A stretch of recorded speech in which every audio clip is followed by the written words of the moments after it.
Hey, look, man, first, thanks for doing this interview. Thanks for the invite for this Q107 40th anniversary celebration, man. How does it feel that today is history? And you have been making history for a long time on the airwaves. Well, thank you, Rudy. It would be nicer to make history than to be made history. I was thinking about it just today that, the lifespan of a radio station is very rarely 40 years. Stations will often change formats and call letters and directions after 2 or 3 or 5 years. So for a radio station to be around for 40 years is truly a pretty incredible thing. I had a chance to see you coming in, and you saw that long lineup that was outside the Phoenix, because that's where we are for the celebration. There were older folks, there were younger folks. I mean, think about it, my friend. You have been able to talk to generations and entertaining them, and that's what Q107 has done for this city and this country.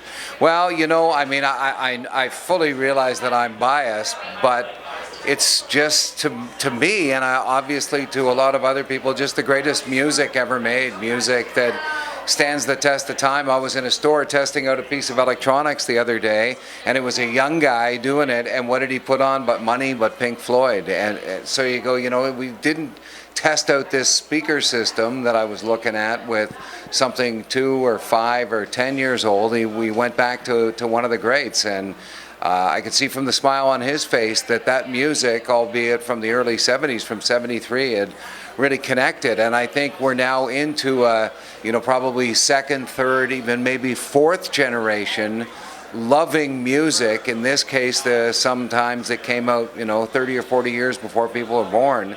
It stands the test of time, and that's why I was just talking to somebody a few moments, a guy named Rob, and he had his 20-year-old son Jake with him, and they were here hanging out, having a father and son night, and both digging the music and the vibe, and yeah, that's awesome. If there's a moment for you, since you've been on the airwaves with Q107, that stands out the most for you, what would it be? I know it's an unfair question. Yeah, well, it is.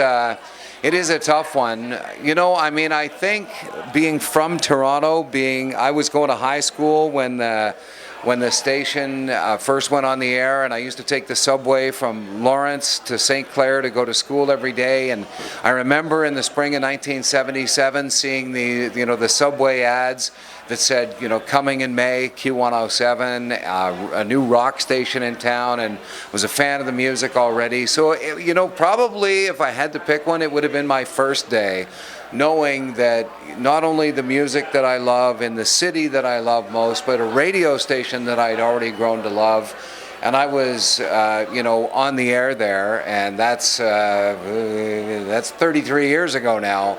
But I still remember that first time of being able to say Q107, and that just never lost its luster. Well, look, I'm taking you away from your party, and you got to get back to those fans because they're waiting for you. But before you go, for the fans who couldn't make it into this great celebration, anything you want to say to them? Well, first of all, thank you.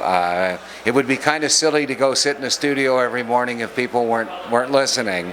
And it has been a tremendous ride over the course. For me, it was 33 years ago that I started, and I guess if there's anything that really blows me away, it's people mentioning things that we did in the 80s or early 90s, and you go like, wow, not only has somebody been listening that long, but something about what we were saying or doing resonated with them to the point where they can still recall it 33 years ago, 33 years down the road. And that is incredible. I mean, it's great to have people come aboard. Having Jennifer Valentine, as you know, has been great. A new group of people who are fans of Jennifer's joining us, which is tremendous.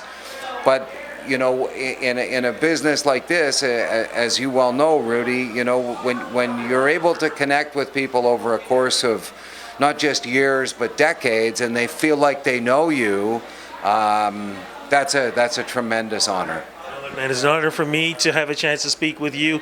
It's an honor for me to be in the same profession as you are, but more importantly, it's an honor for me to turn on that radio and hear your voice every morning. Thank you so much. Thank you very much, Rudy. I appreciate it.